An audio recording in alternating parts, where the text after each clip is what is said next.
Ya sampai kapan pendidikan kita mau maju? Saya punya sebuah filosofi sederhana bahwa ketika guru yang cerdas, maka siswa juga akan cerdas.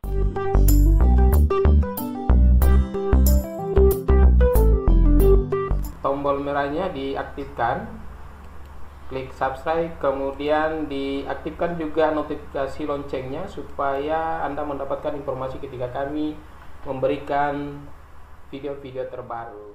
Terima kasih. Oke, selamat siang ya. Selamat pagi buat semua ya. Pagi, Pagi, Pak. Pak. Pagi, Pak.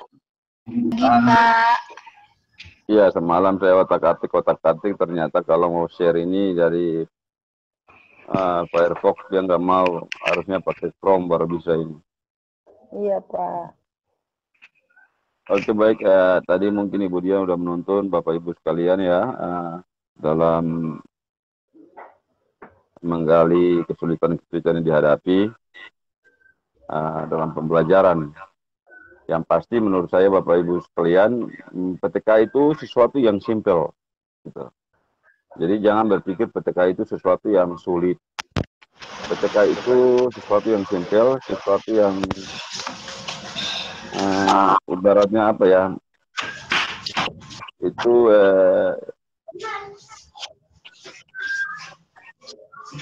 sesuatu yang apa ya?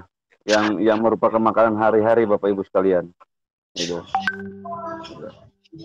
Sesuatu yang merupakan makanan sehari-hari Bapak Ibu sekalian dalam proses pembelajaran.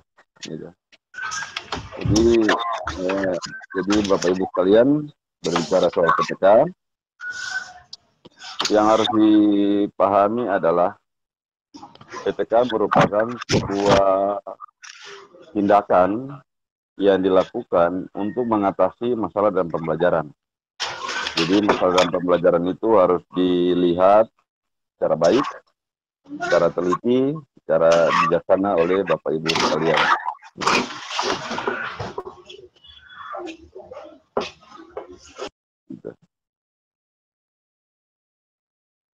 Tadi kesulitan-kesulitan yang sudah disampaikan ya. Jadi kesulitan-kesulitan yang disampaikan itu mestinya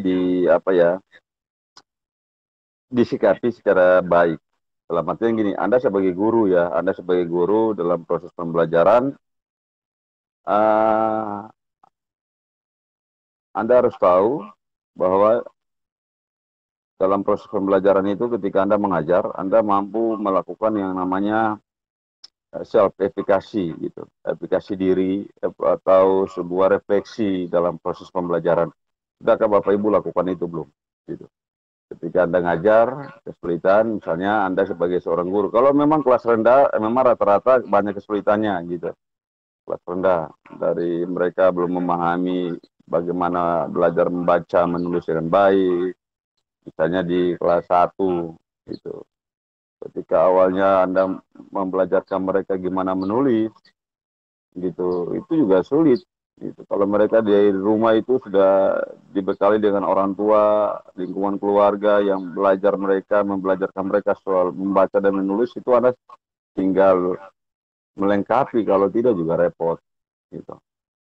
Kemudian di kelas tinggi, misalnya dalam proses pembelajaran IPA, Anda kontennya konten IPA atau konten matematika soal pemecahan masalah, gitu. Ketika Anda berhadapan dengan masalah-masalah yang penguasaan konsep siswa rendah yang diuji dengan hasil belajar yang rendah, itu juga sulit gitu. Apakah Bapak Ibu melakukan refleksi tidak? Apakah Bapak Ibu merenungkan kenapa ya anak-anak saya ketika saya mengajar, terus waktu saya memberikan tes kok susah gitu? Bisa paham ya sampai sini? Oh, presentasi saya ini sama aja ya, tidak terlalu tidak kelihatan.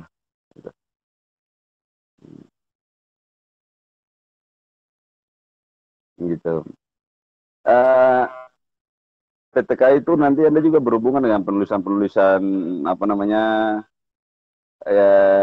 pengusulan kenaikan pangkat. Gitu. Penelitian paling mudah itu menurut saya itu penelitian tindakan kelas, sangat mudah sekali. Gitu. Mungkin Saya mau tanya Anda dulu, yang Anda ketahui tentang PTK itu sendiri itu apa? Seperti bagaimana dia? Yang Anda ketahui.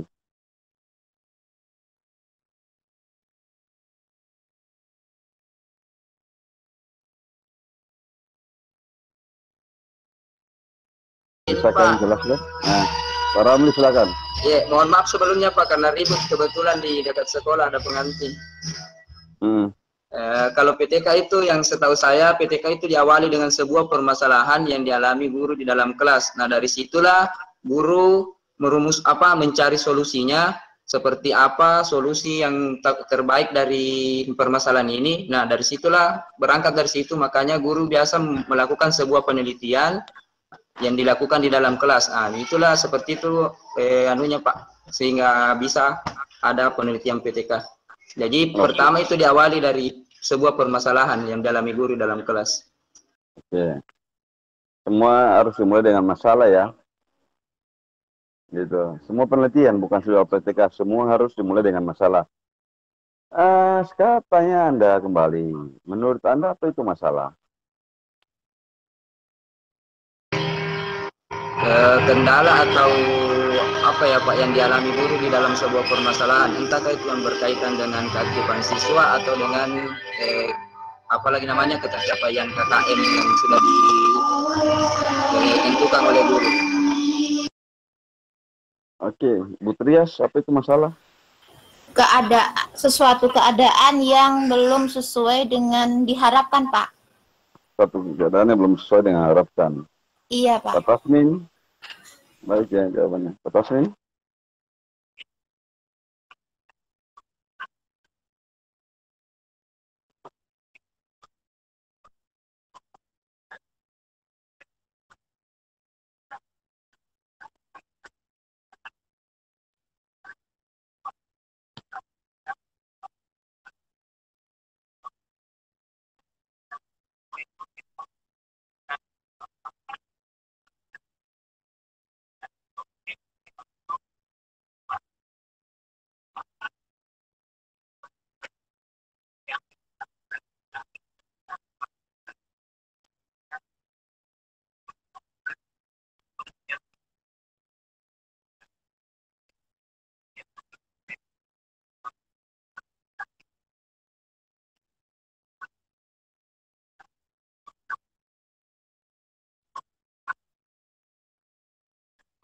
Oke, jadi masalah adalah sesuatu yang terjadi di luar harapan kita ya, gitu. Jadi seperti Bu Trias tadi sampaikan, Pak Tasmin, jadi masalah adalah sebuah situasi yang terjadi yang terjadi di luar kehendak kita, bukan kehendak kita, di luar harapan kita. Jadi ada kesenjangan. Jadi ada kesenjangan antara yang diharapkan dengan kenyataan. Ada dasain ya, dasain dan dasolen. Jadi yang kita harapkan misalnya, oh hasil belajar siswa itu harus 100% atau 90% atau rata-rata kelas. 60% siswa penguasaan konsepnya oke gitu ya, tuntas. Tetapi faktanya bahwa ketika kita selesai ngajar, kita memberikan tes untuk konsep-konsep tertentu, itu ternyata mungkin dia tidak mencapai rata-rata kelas ketuntasan belajarnya. Itu masalah. Gitu. Jadi semua penelitian harus dimulai dengan masalah. Di PTK misalnya, jadi penelitian tindakan yang dilakukan oleh guru terhadap proses pembelajaran yang ada di kelas. PTK itu sendiri dia lahir itu sifatnya situasional gitu. Kenapa saya bilang situasional? Karena dia terjadi di situ saja, gitu. Dia terjadi cuma di dalam kelas aja, dalam kita saja, gitu. Dia cuma terjadi di kelas kita, belum tentu misalnya situasi yang terjadi di kelasnya Ibu Tria sama dengan Pak Tasmin, atau di Pak Tasmin sama dengan Ibu Hermawati, atau kondisi yang terjadi Ibu Hermawati tidak sama dengan Pak Ramli. Itu seperti itu, gitu. Jadi penelitian tindakan, ya penelitian research, kita menguji sebuah kebenaran ilmiah. Serta PK sendiri ya, kita berusaha untuk memecahkan masalah yang ada di dalam kelas. Gitu. Kita berusaha memecahkan masalah dalam kelas. Gitu. Oleh karena itu, PTK itu sendiri dia lahir dari sebuah situasi, kondisi yang ada dalam kelas Bapak Ibu sendiri, gitu. Jangan sampai misalnya Ibu Trias telepon Pak Tasmin atau Pak Ramli, Pak Ramli kira-kira saya mau tulis apa ya, gitu. Atau Pak Tasmin telepon misalnya Ibu Yulianti kira-kira saya nulisnya untuk PTK ini masalahnya apa, bagus ya. Tidak seperti itu. Karena dia berbasis kontekstual yang ada di dalam kelas kita. Gitu. Oleh karena itu yang saya bilang, pernahkah Bapak Ibu merefleksi tidak gitu, ketika ngajar, ya, terus tiba-tiba ngajar, Bapak Ibu tidak pernah melakukan itu gitu. Siswa yang tidak, misalnya sebagian tidak menguasai konsep, mereka dibentak-bentak, kenapa Anda tidak belajar gini gitu, mungkin di sekolah dan segala macam kan, gitu. Padahal kondisinya adalah yang ada di dalam kelas. Bisa paham sampai sini, Bapak Ibu sekalian? Bisa, Pak. Bisa, Pak. Atau nanti ini saya berusaha. Waktu tadi saya bagi slide-nya kelihatan nggak di situ? Kelihatan tadi, Pak. Tapi sebentar aja ya. Iya, Pak. Atau menurut Anda dulu, saya menggali dulu dari Anda gitu.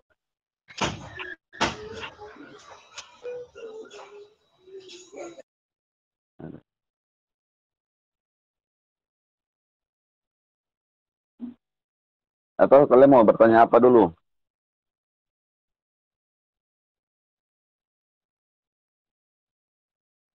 Saya mungkin membagi slide ya, kalau nggak kelihatan Anda ngomong saja, nggak tahu ini selalu trouble ketika share di Meet ini.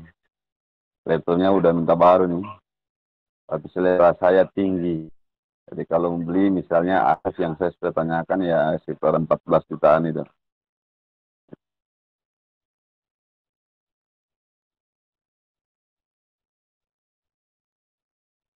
Apakah udah muncul? Ya, Pak Ane. Udah ya? Sudah, Pak. Ya, Pak. Oke. PTK ya, itu ya. Ini Anda lihat apa itu hakikat PTK ya. Jadi PTK adalah penelitian tindakan untuk memperbaiki mutu praktek pembelajaran di kelas, sehingga dia berfokus pada kelas atau pada proses belajar mengajar yang terjadi dalam kelas. Jadi terjadi di kelas kita, gitu. Dia misalnya saya ngajar di kelas saya tidak mungkin tanya Ibu Dian masalahnya apa nih, saya menulis apa, nggak boleh gitu. Tapi dia lahir di kelas kita. Dari mana datangnya? Ya kita melakukan namanya refleksi, evaluasi diri gitu, self-efikasi. Kita merenungkan, oh ternyata ketika saya ngajar IPA untuk konsep-konsep tertentu misalnya, oh misalnya saya ngajar tentang konsep daya atau konsep listrik lah gitu. Ketika masuk di listrik, itu ketika saya memberikan tes misalnya, ya, atau setelah saya selesai ngajar, saya memberikan tes, ternyata di situ penguasaan konsep siswa itu dia rendah, atau konsep gaya itu dia menjadi rendah gitu. Ketika dia rendah, bukan serta-merta kita menyalahkan siswa gitu. Oh siswanya ini misalnya tidak memperhatikan saya ngajar. Siswanya ini waktu mau ujian tidak belajar. Siswanya ini misalnya malas-malasan sehingga hasilnya dia tidak baik. Jadi masalah itu dilahir bukan karena waktu kita 30 siswa yang nilai baiknya 25 gitu. Itu kita melihat hampir sebagian besar katakanlah tidak mencapai ketuntasan belajar. Gitu. Tidak mencapai ketuntasan belajar atau siswa sulit. Gitu, siswa sulit. Kita merenungkan. Oh, ternyata mungkin pernahkah Anda merenungkan waktu saya ngajar sudah tepat atau belum? Waktu saya ngajar tentang konsep ini, apakah metode atau model yang saya sudah gunakan itu sudah pas atau belum? Apakah saya ngajar materi yang butuh contoh, butuh mereka melihat secara konkret, tapi saya ngajarnya abstrak gitu, sehingga penguasaan konsep itu tidak apa namanya, tidak mereka pahami dengan baik gitu. Jadi kita melakukan itu gitu. Sudahkah Bapak Ibu melakukan itu belum gitu? Kemudian PTK adalah tindakan nyata yang diyakini lebih baik dari yang bisa dilakukan gitu. Jadi yang kita lakukan itu sesuatu yang kita lakukan untuk mengatasi masalah itu, dan pasti yang kita lakukan itu pasti lebih baik dari kita ngajar sebelumnya gitu. Anda tahu tidak kalau saya turun di sekolah-sekolah ya, sekarang udah K13 ya, udah revisi terakhir, dan sekarang kita udah kembali ke daring ya, daring. Tapi sebelumnya itu kalau kita waktu masih luring-luring itu melihat RPP-nya guru di Seantero, Maluku gitu.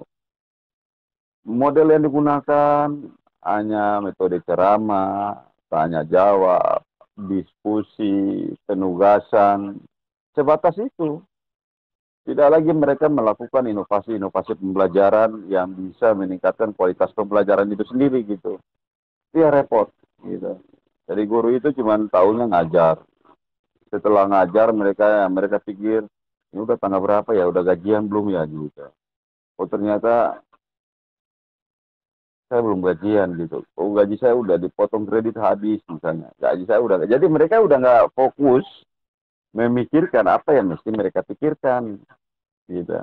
Dalam pembuatan perangkat pembelajaran misalnya, mereka tidak pernah menyusun perangkat pembelajaran berbasis kondisi real di lapangan.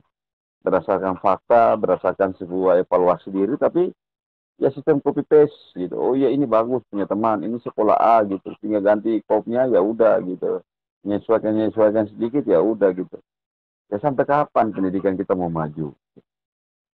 Saya punya sebuah filosofi sederhana bahwa ketika guru yang cerdas, maka siswa juga akan cerdas gitu. Jadi tanggung jawab itu ada di tangan kita sebagai pendidik gitu. Jadi kita harus berani melakukan sesuatu inovasi gitu. Inovasi pembelajaran yang kita yakini itu di luar yang kebiasaan kita lakukan gitu. Kita berani main dengan yang kemarin Bapak Ibu sudah berani melakukan itu ya gitu. Ketika Bapak Ibu ngajar gitu, bagaimana Bapak Ibu memperhatikan yang namanya penggunaan model pembelajarannya, sintaknya sudah pas atau belum gitu. Jadi tidak cuma ceramah doang gitu, tidak bisa. Walaupun memang dalam kondisi pandemi ini agak kesulitan juga. Kesulitan ketika ya PTK itu terjadi di kelas. Kalau stay at home, daring itu agak repot karena kita tidak bisa mengendalikan siswa ketika belajar di rumah. Gitu. Itu yang jadi soal. Kemudian kita tidak bisa misalnya penggunaan mode-mode pembelajaran yang berbasis kelompok. Gitu. Itu juga agak ribet. Ketika kita memberikan penugasan di rumah, yang dikerjakan adalah bukan siswanya, tapi orang tuanya yang kerjakan, kakaknya yang kerjakan, sepupunya yang kerjakan, gitu. Sehingga kita tidak bisa mengukur secara langsung struktur kognitif mereka, gitu. Pengetahuan dan skemata mereka tidak bisa kita ukur, kendalanya di situ, gitu. Kemudian, ya, jadi tujuan PTK itu dia bagaimana mengatasi permasalahan yang ada di dalam kelas. Ya, memperbaiki mutu pembelajaran, sekaligus mencari jawaban ilmiah mengapa hal tersebut dapat dipecahkan dengan tindakan yang dilakukan. Jadi kita mampu, oh ya, gitu. Permasalahannya apa di kelas itu gimana kita melakukan, gitu. Jadi PTK itu simpel lah, sangat simpel. Penjelasan simpel saya kayak gini.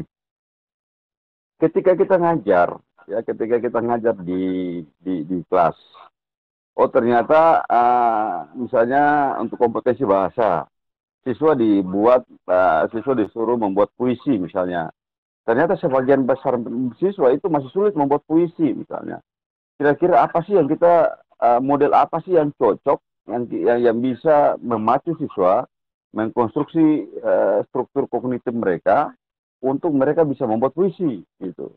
Model apa sih yang menurut kita kalau kita sajikan model ini, imajinasi siswa dapat gitu. Itu yang harus kita pikirkan gitu.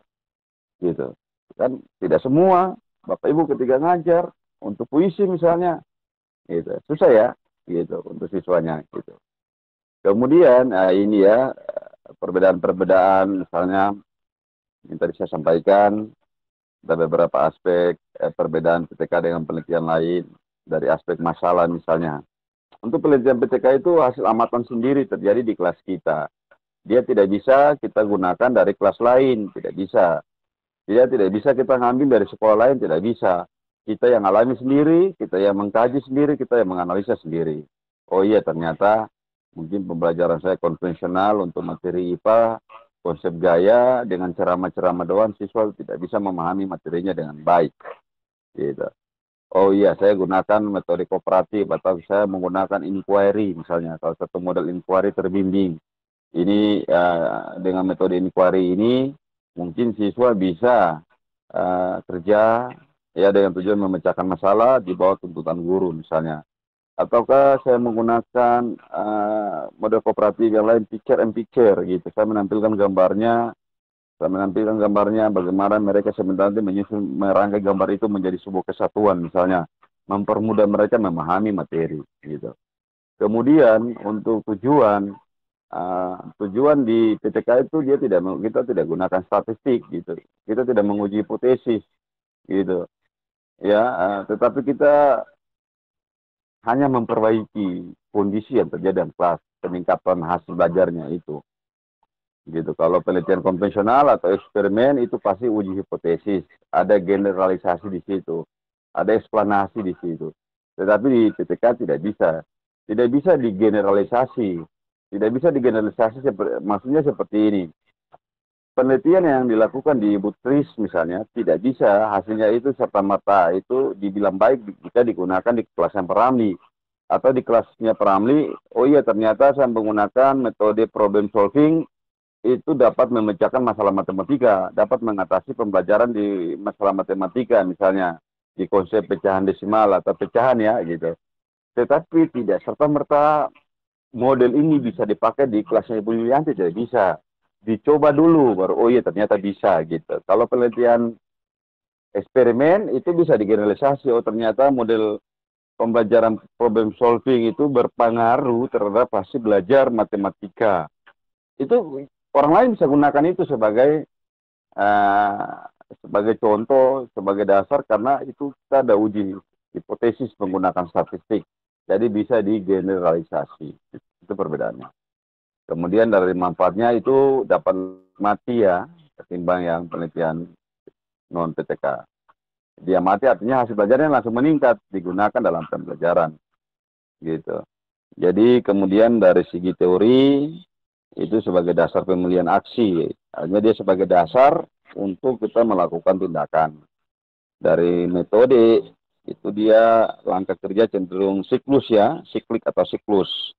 Analisis saat proses. Gitu. Itu dari segi perbedaannya. Jadi itu PTK itu hasil amatan sendiri, kemudian tujuan untuk memperbaiki praktik pembelajaran, hasilnya langsung dapat diamati.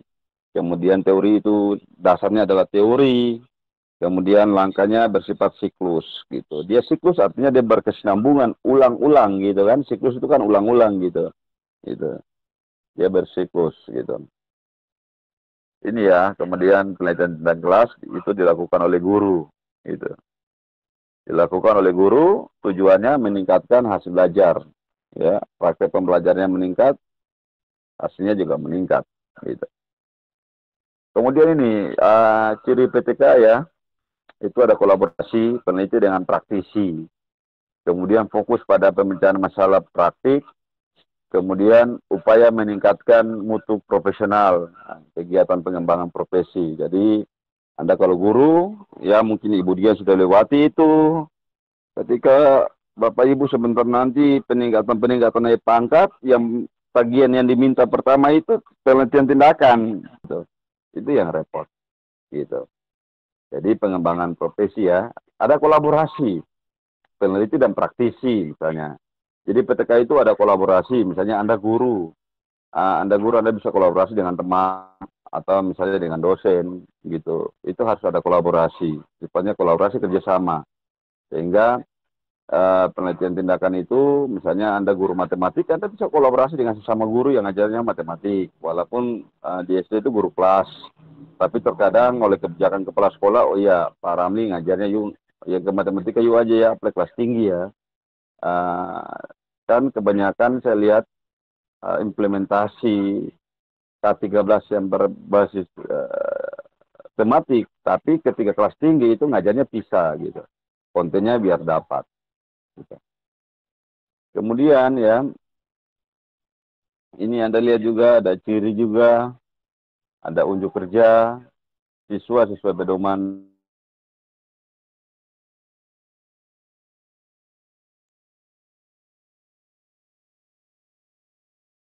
juga, ada penelusuran atau proses dengan pedoman pengamatan, ada lembar observasi, ada evaluasi hasil dengan instrumen yang relevan.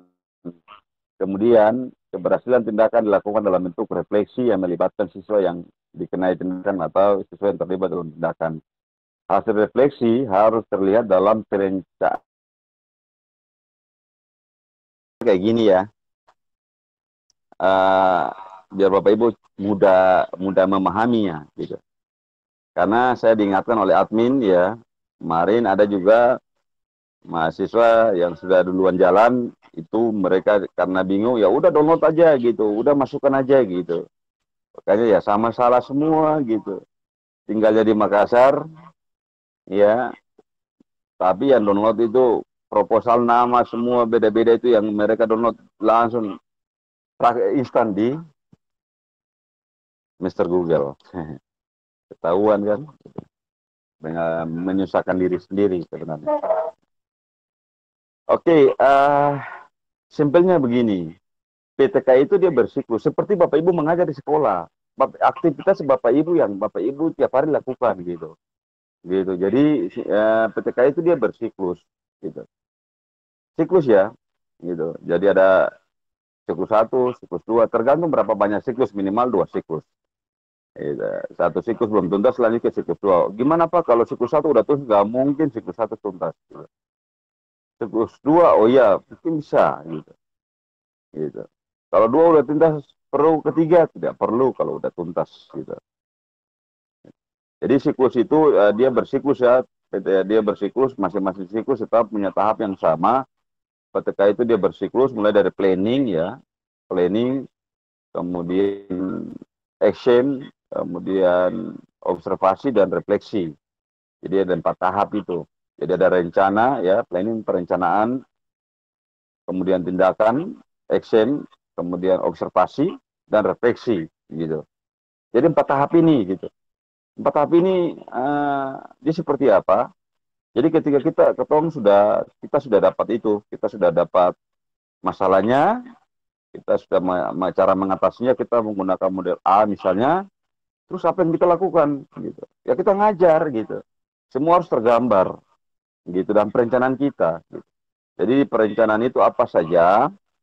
Di perencanaan itu yang pertama, misalnya kita merencanakan nih, gitu. Pasti silabusnya, pasti ada RPP-nya, RPP untuk misalnya kita rencanakan 2 siklus atau 3 siklus, 2 siklus misalnya, ada RPP-nya untuk siklus 1, siklus 2. Gitu. Jadi semua proses perencanaan pengajaran itu ada di situ.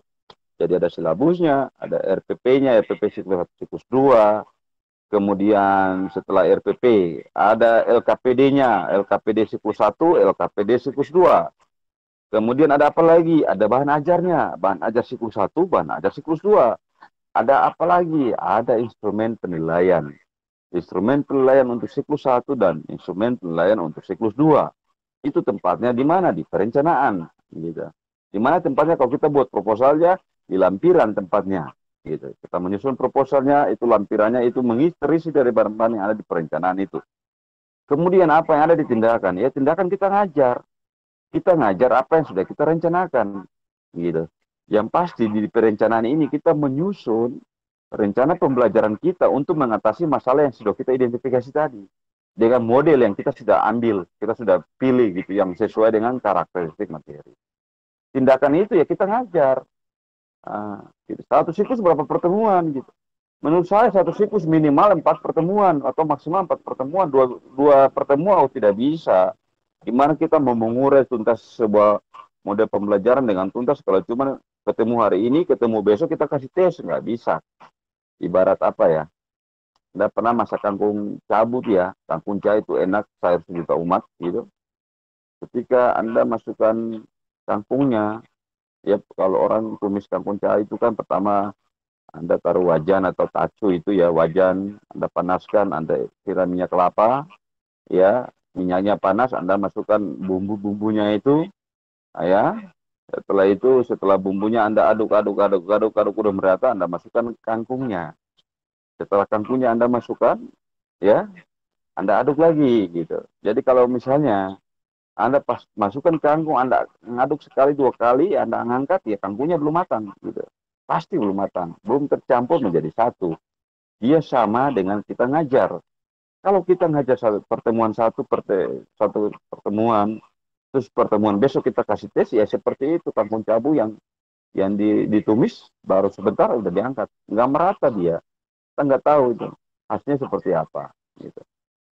Seperti itu ya. Jadi satu siklus itu minimal maksimal 4 pertemuan. Jadi kita ngajar pertemuan hari ini, besok sampai 4 baru kita kasih tes siklus 1. Tentu kita lanjut lagi ke siklus 2. Apakah siklus 1 berhasil? Menurut saya nggak bisa. Pengalaman saya dalam meneliti yang sesungguhnya, itu penelitian siklus 1 nggak akan tuntas. Gitu. Dia akan dilanjutkan dengan siklus 2. Gitu. Mereka akan memahami soal karakteristik modelnya, dan segala macam. Pengamatan itu dia jalan bersama dengan tindakan. Saat tindakan itu jalan, kita mati. Dia mati dengan apa? Ada lembar observasi. Dia mati. Setelah itu refleksi, kita merefleksikan ya kekurangan dan kelebihan ketika kita lakukan. Gitu. Jadi dia bersiklus gitu. Ini ya perencanaan ya siklus 1. Ada perencanaan ke sini ya, ada perencanaan gitu. Kemudian dia turun di pelaksanaan ya, action ini. Dia turun di pengamatan, dia kembali ke refleksi. Setelah kita melakukan refleksi, kita lanjut lagi, jadi siklus lagi, kembali ke masuk siklus 2, kita mulai lagi dengan perencanaan. Gitu. Kita balik ke pelaksanaan, tindakan itu, ngajar itu, pengamatan ini jalan bersamaan, kita refleksi lagi. Kita lanjut lagi, gitu. Siklus 2, apakah perlu lanjut? Kalau udah tuntas, ya tidak perlu. Gitu. Ini ya. Ini berapa siklus? Tergantung kepuasan peneliti. Disarankan tidak kurang dari 2 siklus. PTK umumnya 3-5 siklus. Rata-rata sih pada 2 siklus. Paling tinggi 3. Gitu. Kalau sampai lewat 3 udah nggak benar itu. Nggak mungkin, ibarat kita kasih obat gitu, minum obat Paramex hari ini kepala sakitnya menurunnya nggak sempurna, besoknya kita kasih lagi, pasti kepala sakitnya hilang. Kalau mungkin belum hilang, besok lagi kita kasih. Hari ketiga kalau kita kasih nggak sembuh-sembuh, ya itu bukan sakit kepala namanya itu. Itu sakit kepala, mungkin kita kasih Paramex yang khusus sakit kepala, tahu-tahunya mungkin kepala sakitnya bukan disebabkan yang lain atau bukan sakit kepala gitu. Jadi kita pemberian obat yang salah. Jadi tidak ada manfaatnya. Gitu.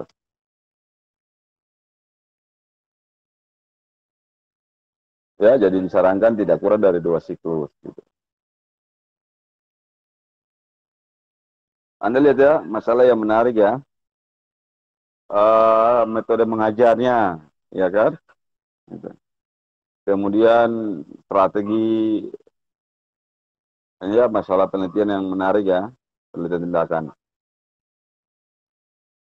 Itu metode mengajarnya, strategi pembelajarannya, evaluasi hasil atau proses, pemahaman sikap, perencanaan pembelajaran, pengelolaan, motivasi, dan lain-lain. Mungkin berhubungan dengan semester sekolah, tapi itu sudah terlalu jauh.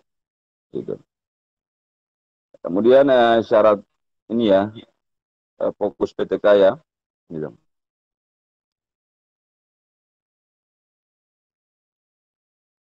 Anda bisa lihat ya, fokusnya Anda lihat ke siswa, gitu. Ke siswa, kemudian Anda juga ada gurunya, kemudian ada manajemennya. Manajemen itu dia berhubungan dengan yang terjadi di sekolah.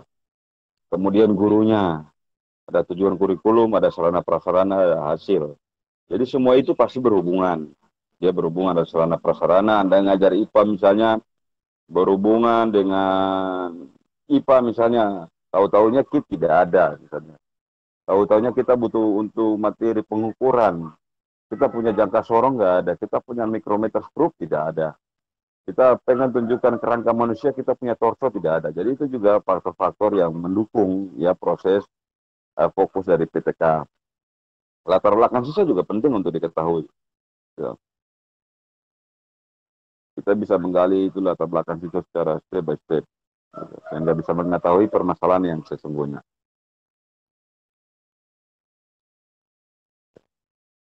Syarat PTK ya, dia tidak mengganggu proses pembelajaran.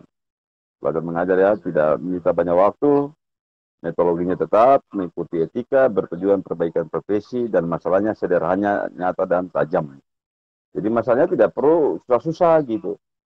Yang biasa-biasa Bapak Ibu temukan saja, yang tadi mungkin sudah dijelaskan buat Ibu Dian ketika Ibu Dian menanyakan Bapak Ibu sekalian gitu. Oke, ini ya langkah ya. Yang paling penting adalah kita mampu mengidentifikasi dan menganalisis masalah. Apa, mengapa, dan bagaimana. Gitu. Apa, mengapa, dan bagaimana ya. Gitu. Nah. Diidentifikasi dan analisis masalah ya, apa, mengapa, dan bagaimana. Ini penting sekali. Jadi masalah tadi, apa yang kita harapkan tidak sesuai yang kita inginkan. Kita mampu tidak mengidentifikasinya. Kalau menyebutkan gampang-gampang saja. Tapi merumuskannya gitu, secepatnya belum. Gitu. Kemudian merumuskan masalah ya, hubungan antara variabel jelas dan dapat diuji.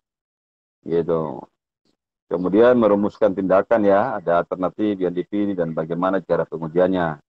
Kemudian kita melakukan tindakan, tetap mengikuti yang tadi ya. Itu siklusnya, ada rencana, lakukan dan amati hasil. Dan melakukan refleksi, analisis, tarik kesimpulan untuk tindakan berikutnya. Setelah itu, kesimpulan dan saran. Ini ya, ini laporannya ya. Sistematikanya, kayak sistematikanya. Rata-rata sistematikanya tidak sulit ya. Kalau kita membuat PTK, itu pasti. Ketika kita punya masalah, misalnya kayak gini. Kita terebelnya di masalah IPA. Gitu. Kita identifikasi pembelajaran matematika lah. Matematika, kalau saya sih saya orang IPA. Matematika misalnya tentang pecahan gitu. Oh, kita ternyata materi pecahan ini atau konsep pecahan ini siswa masih belum paham. Ketika dilakukan terus-menerus, mereka tanggapnya lambat. Mungkin kita bisa gunakan mode pembelajaran RMA ya, matematika realistis ya. RMA itu yang RMA. Gitu. Realistis matematika education itu. Gitu. Itu misalnya permasalahan yang kita temukan sebagian besar siswa belum misalnya mampu memahami penguasaan konsep pecahan, ya kita kasih tindakan gitu. Misalnya penggunaan model RMA ya, realistis matematika education kalau tidak salah E-nya itu, untuk meningkatkan hasil belajar matematika materi pecahan pada siswa SD siswa kelas 5 SD Negeri 1 Makassar misalnya. Seperti itu. Kemudian kita buat rumusan masalahnya. Rumusan masalahnya pasti apakah penggunaan model RMA dapat meningkatkan hasil belajar matematika konsep pecahan pada siswa SD Negeri 1 Makassar. Apa tujuannya? Tujuannya pasti. Tujuan penelitian ini adalah untuk mengetahui untuk meningkatkan hasil belajar untuk mengetahui penggunaan model pembelajaran RMA dalam meningkatkan hasil belajar matematika materi pecahan atau konsep pecahan pada siswa kelas 5 SD Negeri 1 Makassar. Gitu. Selanjutnya manfaat dan hipotesis tindakan. Hipotesis itu ada di bab 2. Apa hipotesisnya? Hipotesisnya adalah penggunaan model pembelajaran RMA dapat meningkatkan hasil belajar matematika konsep pecahan pada siswa kelas 5 SD Negeri 1 Makassar. Itu hipotesisnya. Karena hipotesis adalah jawaban sementara. Gitu. Dan di mana tempatnya dia ada di kajian pustaka. Setelah itu kita metode penelitiannya ya, metode penelitiannya pasti dia berhubungan dengan rancangan penelitian atau rancangan penelitian itu penelitian tindakan kelas. Subjeknya adalah seluruh siswa, ya, siswa SD kelas 5, siswa SD, siswa kelas 5 ya, SD Negeri 1 Makassar tadi. Instrumennya Anda tinggal menguraikan, kemudian teknik pengumpulan data dan teknik analisis data. Kemudian setelah itu ada hasil dan pembahasan di bab 4 dan penutup. Itu sistematikanya ya. Kita tidak susah gitu. Ini ya, apa saja permasalahan dalam pembelajaran. Ini ke saya ini. Kesalahan umum ya dalam PTK. Itu misalnya guru merasa sudah melakukan peningkatan padahal sebetulnya belum gitu. Baru merupakan hal yang biasa yang seharusnya dilakukan guru. Tetapi selama ini guru belum melakukannya. Gitu. Contohnya penggunaan lembar kerja, penggunaan alat pembelajaran, mengevaluasi aspek afektif, menganalisis portofolio, menganalisis hasil ulangan. Jadi guru merasa sudah melakukan gitu. Sudah merasa melakukan sebuah peningkatan. Udah merasa saya sudah melakukan kok gitu. Saya sudah melakukan, saya sudah buat A, B, C, dan sebagainya. Padahal sesungguhnya dia tidak melakukan, dia lakukan hal biasa, rutinitas yang dilakukan gitu. Seperti itu. Ini ya contoh PTK ya. Nanti saya kasih contoh lagi yang lebih. Gitu. Ini ya, misalnya judulnya peningkatan keterampilan menulis narasi melalui metode kerja kelompok pada pembelajaran bahasa Indonesia di kelas 6 ya, SD 17 Agro 4 Perong, Kota Solok gitu. Ini ya, ini sejauh manakah peningkatan mutu proses pembelajaran keterampilan menulis narasi dengan menggunakan metode kerja kelompok? Sejauh manakah peningkatan hasil belajar siswa pada pembelajaran keterampilan menulis narasi setelah menggunakan kerja kelompok gitu. Saya kira mungkin itu beberapa hal yang perlu saya sampaikan ya. Kita akan lebih banyak diskusi gitu supaya kita lebih mengejar penguasaan Bapak Ibu terhadap apa yang sementara kita bahas. Ini ya ada alur kita menalar dengan menggunakan logika masalah ya sebagai alasan penulis, ada bukti, ada fakta. Akan lebih jelas apabila dilengkapi dengan tabel dan bagan.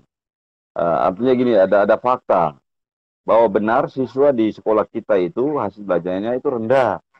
Dan secara ketuntasan sebagian besar itu belum menguasai konsep matematik atau konsep IPA, itu ada datanya gitu. Kita tidak mengarang, kita tidak mengandai-andai, kita tidak ngambil yang tadi yang ngambil sekolah lain, kita sebutkan itu di sekolah kita. Gitu. Kemudian tujuannya, targetnya secara spesifik yang ingin dapat dicapai melalui penulisan ini gitu. Jadi targetnya harus spesifik gitu.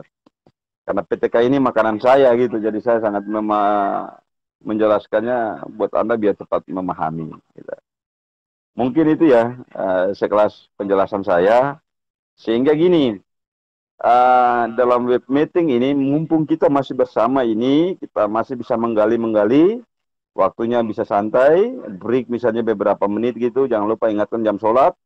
Anda bisa menyusun masalahnya, Anda bisa lemparkan ke kita, rencana-rencana penulisan Anda, sehingga kita bisa bahas di web meeting ini. Karena setelah web meeting Anda kerja sendiri, jangan sampai Anda teriak saya nggak ada, atau teriak Ibu Dian ada.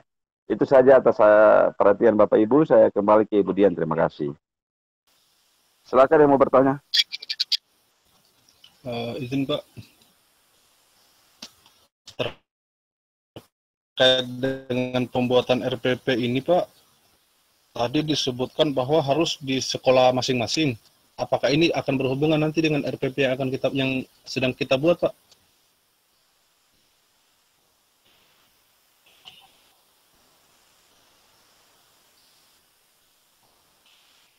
Halo, Pak.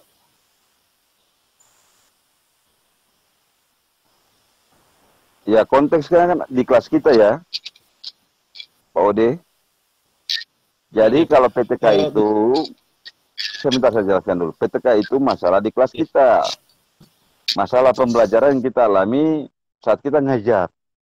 Yang saya bilang, masalah saya beda dengan masalah Pak Ode misalnya. Masalah Pak Ode beda dengan masalah Ibu Trias. Gitu. Jadi kalau memang itu dia kontekstual berbasis kelas. Gitu. Seperti itu. Jadi fokus di PTK-nya dulu. Gitu. Fokus di masalah di kelas dulu, bagaimana cara mengatasinya. Bagaimana kita membuat yang namanya PTK itu kan ketika kita lakukan, kalau kita guru ya bagus kita lakukan di sekolah kita. Seperti itu Pak Ode. Atau gimana Pak? Iya. Begini maksud saya Pak, andaikan seperti itu berarti bisa kita lakukan penelitian dalam hal penelitian PTK ini bisa kita lakukan secara luring Pak, langsung bertemu dengan siswa di kelas atau harus secara daring? Jadi kalau untuk penelitian ya untuk PTK sendiri kan saya tidak tahu nanti tagihan Anda pasti laporannya lengkap ya. Nah, Anda silakan lakukan kalau memang misalnya tidak bisa dilakukan secara luring, ya lakukan secara daring aja, gitu. Karena kondisinya memang tidak bisa dilakukan secara luring, gitu. Karena kita memaksakan luring, padahal kenyataannya kesulitan ya Pak Ode ya. Karena faktanya kita tidak bisa lakukan secara luring itu menurut saya. Yang lain lagi? Izin Pak.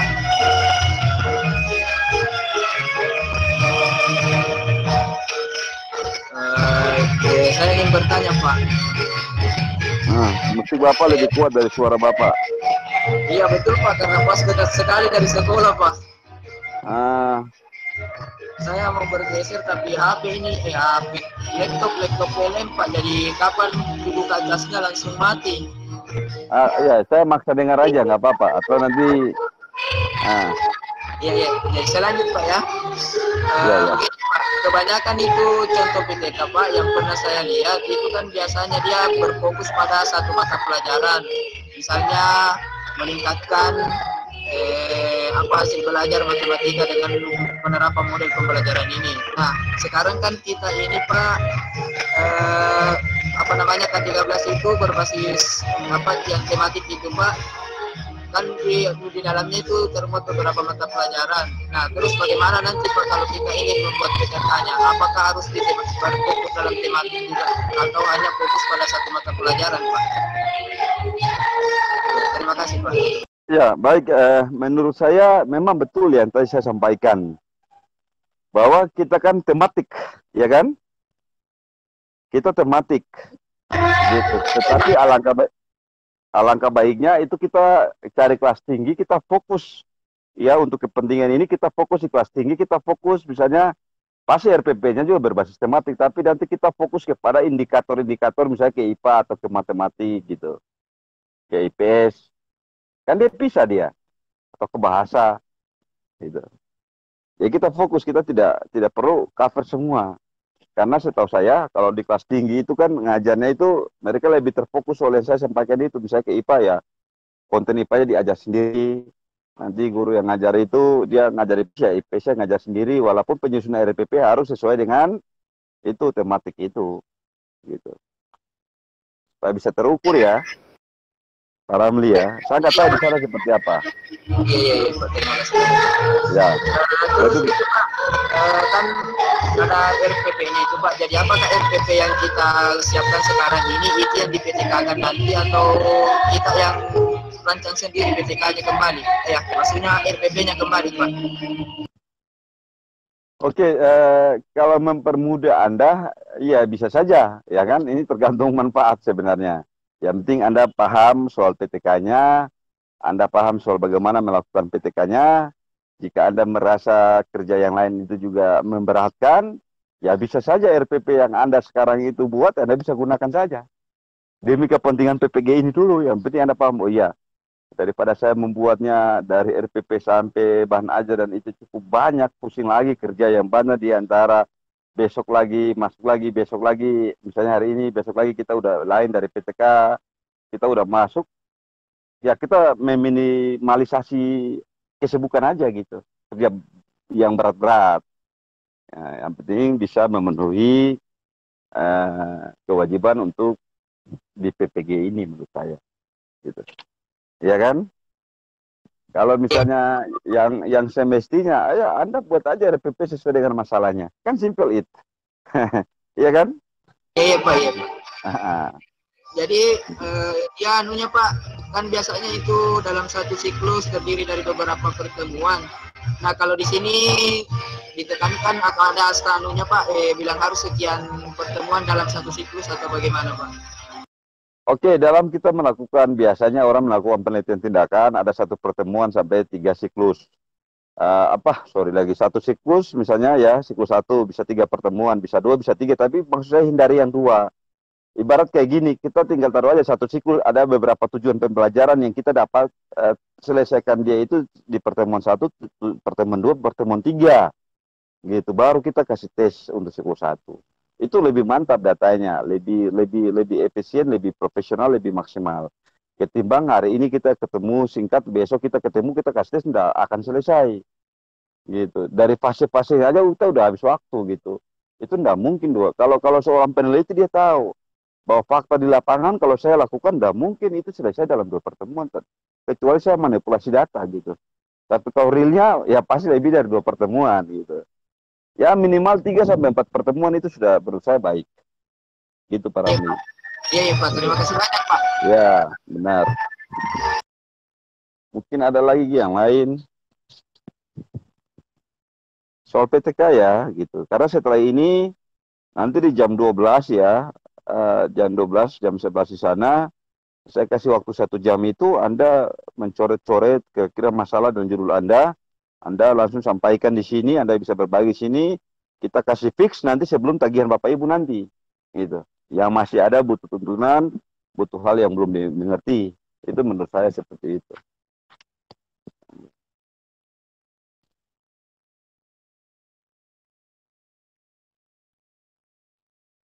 Bisa paham ya? Halo yang lain, pada ngapain semua ini? Halo Pak. Menyimak, Ya. Pak, menyimak. Menyimak, Oh, Pak, menyimak. sambil memikirkan masalah. Menyimak sambil cemilan itu lebih oke ya. Sambil ngemil. Bagi cemilannya Pak. Iya. Kalau bisa cemilannya bisa dikirim lewat jaringan, tak apa-apa ini.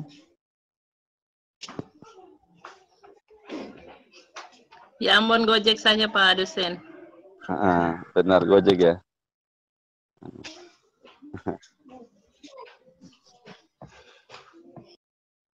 Atau Ibu Dian, silakan Ibu Dian yang menuntun mereka. Nanti pas jam 12 nanti, jam 11 waktu sana, itu kita kasih waktu ke mereka. Atau kalau saya ada pertanyaan gini, 1,5 jam mendatang ya, ini 11.34, ya 10.34 di sana 1,5 jam kita kasih ke mereka mencoret-coret rencana masalah dan judul mereka ya, ada masalah dan judul mereka, sehingga nanti pas jam 12 itu mereka bisa kita kasih waktu untuk menyampaikan masalah dan judulnya kita bahas bersama, sehingga setelah itu tagihan mereka tidak. Jadi kita langsung ke sesuatu yang praktis ya, ada manfaatnya gitu. Iya Pak, siap. Iya ya. Iya Gitu. Pak. Jadi Bapak Ibu 1,5 jam saya Ibu Dian kasih waktu untuk Anda ya. Halo. Baik, Pak. Iya, Pak.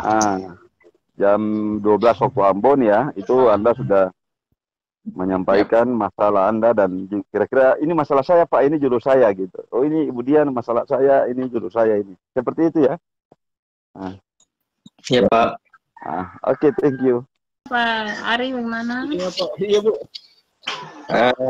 Begini Bu, izin Bu, saya sudah coret-coret sedikit, mulai dari identifikasi masalahnya dengan rumusan masalahnya Bu. Mungkin bisa saya tunjukkan agar bisa, atau di mana ya, dibantu ya. Silakan Pak Ari.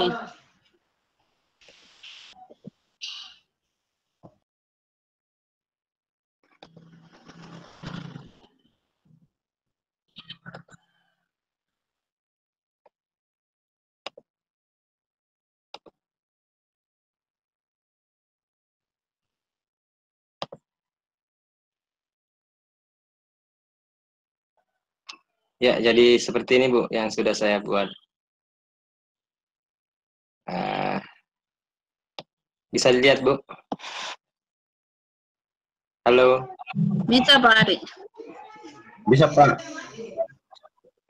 Jadi ini ada beberapa identifikasi masalah yang saya temukan. Yang pertama itu adalah rendahnya tingkat penguasaan siswa terhadap materi pembelajaran yang telah diberikan. Kemudian proses pembelajaran kurang efektif karena belum terjadi interaksi belajar mengajar yang optimal. Kemudian yang ketiga itu peserta didik dalam belajar kurang bergairah sehingga timbul kebosanan dalam menerima pelajaran dari guru. Dan yang terakhir itu peserta didik cenderung masih pasif, Ibu. Kemudian rumusan masalahnya. Jadi saya rencananya menerapkan model pembelajaran discovery. Apakah penerapan model pembelajaran discovery learning dapat meningkatkan keaktifan peserta didik pada pembelajaran IPA kelas 6 SDN 29 Marana. Kemudian judulnya peningkatan keaktifan peserta didik pada pembelajaran IPA dengan model pembelajaran discovery learning kelas 6 SDN 29 Marana. Mungkin ada tanggapan Bu atau masukan. Saya baru sampai di situ, Bu. Terima kasih. Baik sekali Pak Ari. Ini sudah mulai menjurus ke PPK yang Bapak ingin kerjakan. Sudah baik Pak, nanti diteruskan saja. Nanti baru kita review lagi Pak. Iya Bapak Ibu.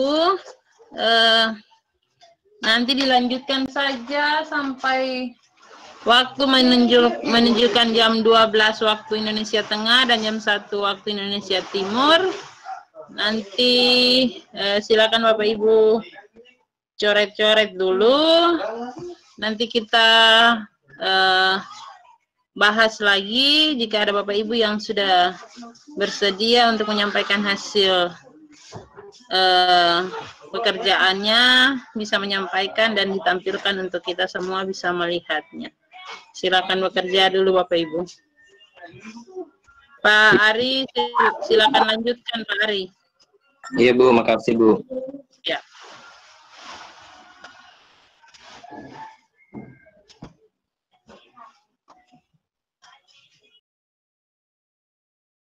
Semangat untuk melakukan semua tagihan-tagihan itu dengan harapan pasti mendapat hasil yang terbaik.